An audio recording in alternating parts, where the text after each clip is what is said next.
early 1970s, the Perron family moved into a sprawling, centuries-old farmhouse on Round Top Road in Harrisville, Rhode Island. At first glance, it seemed idyllic. 10 bedrooms, rustic charm, and acres of countryside. Carolyn and Roger Perron had 5 daughters: Andrea, Nancy, Christine, Cindy, and April. To them it felt like a new beginning. But history clings to old houses, and some histories refuse to stay buried. What the parents did not yet know was that this land was soaked in death. Local records whispered of suicides, drownings, strange accidents, and hangings. And the farmhouse itself had once belonged to the Sherman family, whose matriarch, Bathsheba Sherman, was accused of witchcraft in the 1800s. Within days of moving in, Carolyn noticed small disturbances. A broom missing, then found in a different room. A strange pile of dirt in the center of a freshly cleaned kitchen floor. Roger dismissed it as the chaos of moving. But Carolyn felt eyes watching her, always from the shadows, never from where she looked directly. The daughters began speaking of unseen playmates. Andrea, the eldest, wrote years later that the spirits were many and they were persistent. Some seemed harmless. Others were not. One night, as Carolyn was cleaning, she heard a scraping sound in the walls, like nails dragging through plaster. At first, she thought it was rodents, but the sound grew louder, shifting from scratching to pounding. The pipes shook. The house seemed to groan from within. Nancy claimed she woke to find her bed levitating. Cindy spoke of voices calling her name from the darkness. Little April befriended a boy she said appeared at her bedside, asking if she would play. When Carolyn investigated, there was no boy. Just the cold outline of a figure pressed into the dust near the attic door. It escalated quickly. Furniture moved on its own, chairs sliding across the floor, doors slamming with unnatural force. The family often woke to the smell of rotting flesh, though no source could be found. But it was Carolyn who bore the worst of it. She would feel a piercing pain in her leg, only to find a small wound appearing as if stabbed with a needle. At times she swore she felt a hot breath against her neck, a hiss whispering her name. The children remember nights when Carolyn would suddenly grow pale, her eyes sinking deep, her body stiff as if something unseen was draining her. Roger, terrified, began sleeping with a hammer beneath his pillow, desperate to protect his wife and daughters. The name Bathsheba Sherman surfaced again and again. Neighbors told the parents that Bathsheba had been accused of sacrificing an infant to the devil. Though the courts never convicted her, rumors branded her a witch. And now, it seemed her spirit stalked the farmhouse, directing its hatred toward Carolyn. Andrea later wrote, "Whoever the spirit was, she perceived herself as the mistress of the house, and she resented the competition my mother posed for that position." By winter of 1971, the Perrons were living in constant fear. Nights brought violent activity, doors banging, windows rattling, unseen hands pulling at sheets. Daylight brought no peace, only exhaustion. The family began to speak openly of what was happening. But in small-town Rhode Island, such talk brought ridicule. So they endured, isolated, with only each other to rely on. Until one night when Carolyn was attacked. She had been resting in the parlor when a dark figure appeared, something between smoke and shadow, with the outline of a woman. It moved toward her, suffocating the air in the room. Carolyn tried to scream, but her voice caught in her throat. Her body lifted from the chair, slammed into the floor, and she felt icy fingers wrap around her throat. When it released her, Carolyn was left gasping, claw marks rising on her skin. The daughters watched in terror as their mother cried out that she wants me gone. That was the breaking point. It was then that Carolyn and Roger decided they could no longer face this alone. They reached out for help. And in the winter of 1971, Ed and Lorraine Warren arrived at the farmhouse on Round Top Road, unaware that this case would become one of the most disturbing of their careers. When Ed and Lorraine Warren drove up Round Top Road in Harrisville, Rhode Island, the farmhouse looked deceptively peaceful. Snow blanketed the roof. The trees stood still in the windless afternoon. But inside, the air was thick, oppressive, charged with a presence the Warrens knew all too well. Carolyn greeted them with hollow eyes. She had lost weight, her face drawn and pale, dark bruises visible on her arms. Roger stood close behind her, protective but helpless.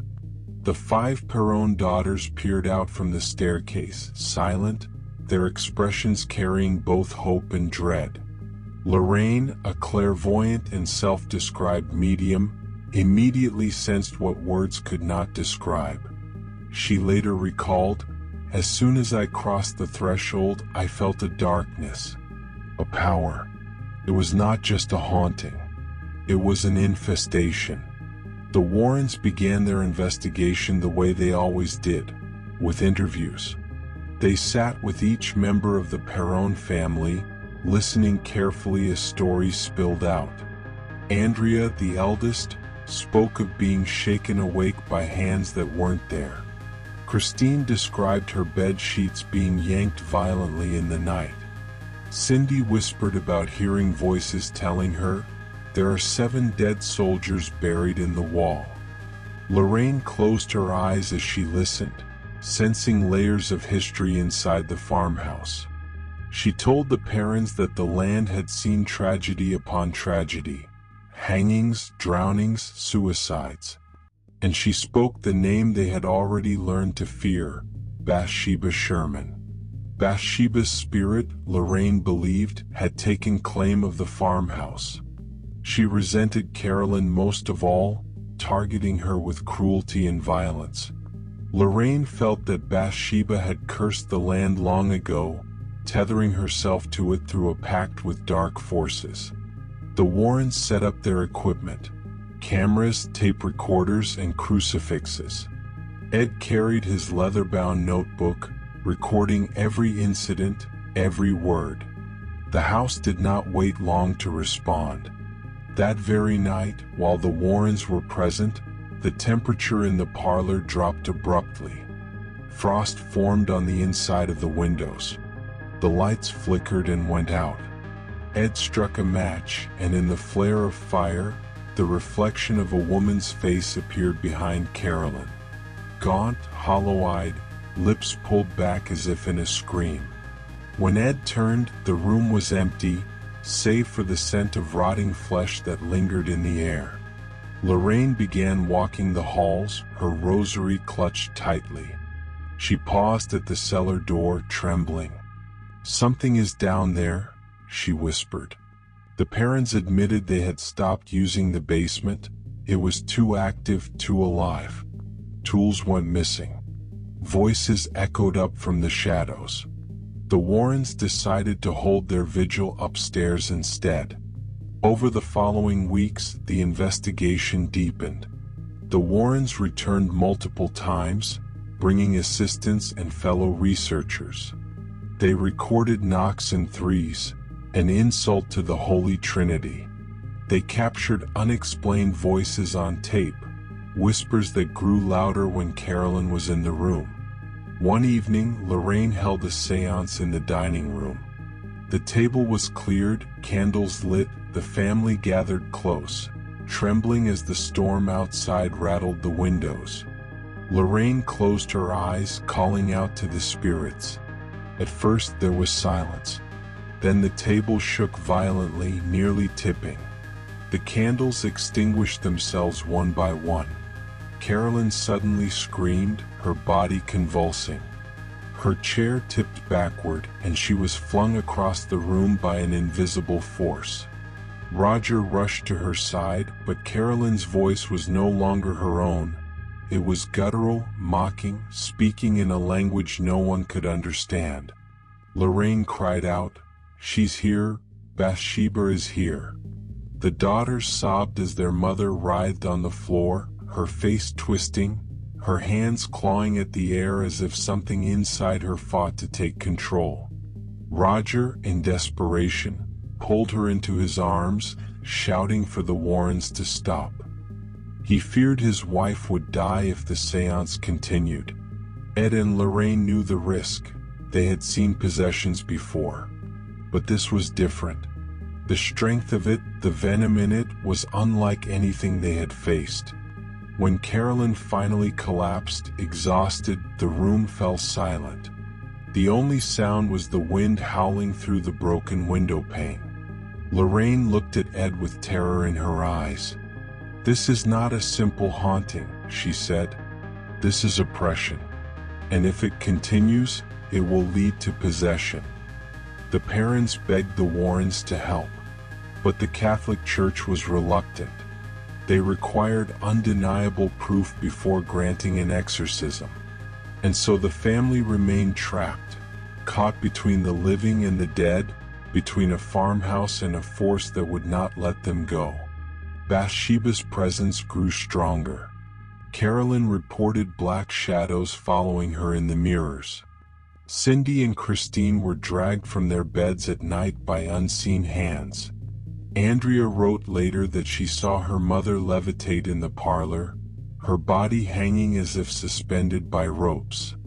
Each night became a battle for survival.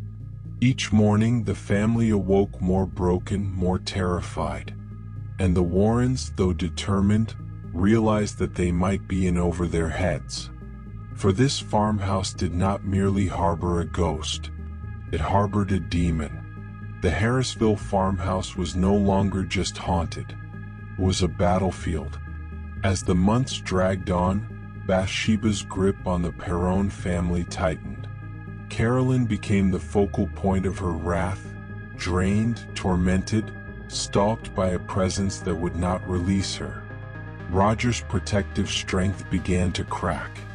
The daughters lived in terror, whispering prayers each night before sleep, knowing they might not make it until morning.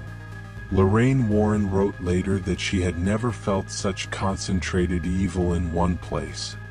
It wasn't simply a ghost lingering. This was intelligent. This was malicious. And this wanted destruction. The farmhouse walls became alive with activity. Footsteps pounded down the halls when no one was there. Doors flew open with such force that would splintered from the frames. Andrea Perron recalled hearing the sound of a woman weeping through the night, her cries echoing through the rafters, until they turned to screams that rattled the glass panes. But Bathsheba saved her worst torment for Carolyn. Night after night, Carolyn would fall into trances. She would mutter in strange tongues, her body twisting, her skin mottled with strange bruises that appeared in seconds. Sometimes she would vanish from the family's sight, only to be found moments later in another room, standing motionless, staring at the wall with eyes that were no longer her own. It became clear, Bathsheba wanted her. The Warrens returned, this time determined to end it. They brought holy water, relics, and prayers. Ed armed himself with the Roman ritual, prepared to perform an exorcism even without the church's sanction. Lorraine carried her rosary, but she also carried dread, knowing they were facing something that might consume them all. The night they chose to act, the farmhouse roared with fury. The moment the prayers began, the lights shattered overhead. The daughters screamed as their toys flew across the room, crashing against the walls. The dining table lifted and slammed down again and again, as if some giant hand were trying to splinter it in two. Carolyn fell to the ground, thrashing violently. Her voice grew deep, guttural, inhuman. She cursed the Warrens, she cursed the church, she cursed her own children. Roger tried to hold her down, tears streaming down his face, but the strength within her was no longer human. Ed shouted the rites louder, calling upon the power of Christ to expel the demon. Carolyn's body convulsed, rising from the floor, her limbs rigid, her face contorted in silent screams. The daughters clung to one another in terror as the air filled with the stench of sulfur and rot. Lorraine closed her eyes, reaching out with her gift, trying to find Carolyn within the storm. She later said she saw two women superimposed, Carolyn, fragile and broken, and behind her the twisted, snarling visage of Bathsheba Sherman, her eyes black pits, her mouth dripping venom. The farmhouse shook violently, plaster raining from the ceiling. Ed continued his exorcism, his voice raw with defiance. Carolyn shrieked, a sound not of this world, a sound that curdled blood and rattled bones. And then silence. Carolyn collapsed to the floor, motionless. For a moment, all feared she was gone. But slowly, painfully, she opened her eyes. They were her own again, tired but her own. The Warrens declared the seance over. They believed Bathsheba's power had been weakened, perhaps even broken. But Andrea Perron would later write that this was not the end. The family still endured activity in the farmhouse. Shadows still moved. Voices still whispered. Bathsheba had not been banished. She had only been forced back, deeper into the walls, deeper into the land. The Perrons lived in that farmhouse for nearly 10 years, enduring its horrors until they could finally move. Even after they left, the memory of those nights haunted them. Andrea later wrote a trilogy of books titled House of Darkness, House of Light, documenting every terrifying detail. As for the Warrens, this case became one of the most infamous in their long career. Hollywood would later immortalize it in the 2013 film The Conjuring. But the Warrens always insisted, the movie only scratched the surface of the truth. Because what happened on Round Top Road in Harrisville was not just a ghost story. It was a reminder that some places are marked, that some spirits never rest, and that evil, once invited, will never willingly let go. Even now, decades later, those who visit the land say the air feels different there. Heavy, watchful, as if Bathsheba still lingers, still waiting, still watching. And for the Perron family, the horror never truly ended. It simply followed them, in dreams, in memory, in shadows that sometimes feel too close. For in Harrisville, Rhode Island, the farmhouse still stands.